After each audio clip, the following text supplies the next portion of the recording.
इदं श्री सद्गुरुवे नमः। सभी को प्रणाम। पिछले ऑडियो में हमने सुना कि कितने ही बलिदानियों ने एकाकी आत्मबल के सहारे कर्तव्य की पुकार पर आरूढ़ हुए और दृढ़ रहे।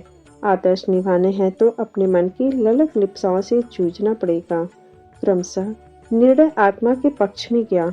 मैं अनेक विरोध और प्रतिबंधों को तोड़ता लुक छिपकर निर्दिष्ट स्थान पर पहुंचा और सत्याग्रही की भूमिका निभाता हुआ जेल चला गया। जो भय का काल्पनिक आतंक बनाया गया था, उसमें से एक भी चरितार्थ नहीं हुआ।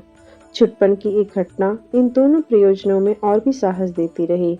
गांव में एक बुढ़िया मेहतरानी गांव से पीड़ित थी।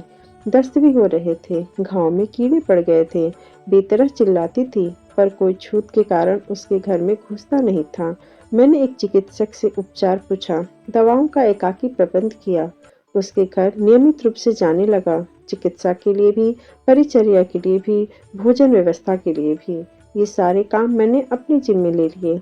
मेहतरानी के घर में घुसना, उसके मलमूत्र से सने कपड़े धोना आज से 65 वर्ष पूर्व गुनाह था। जाति बहिष्कार कर दिया गया।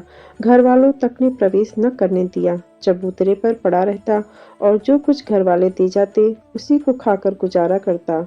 इतने पर भी मेहतारनी की सेवा नहीं छोड़ी। यह 15 दिन चली और वह अच्छी हो गई। वह जब तक जीवित रही मुझे भगवान कहती रही।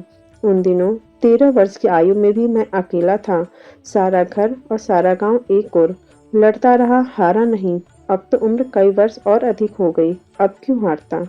लेखक युग ऋषि पंडित श्री राम शर्मा आचार्य।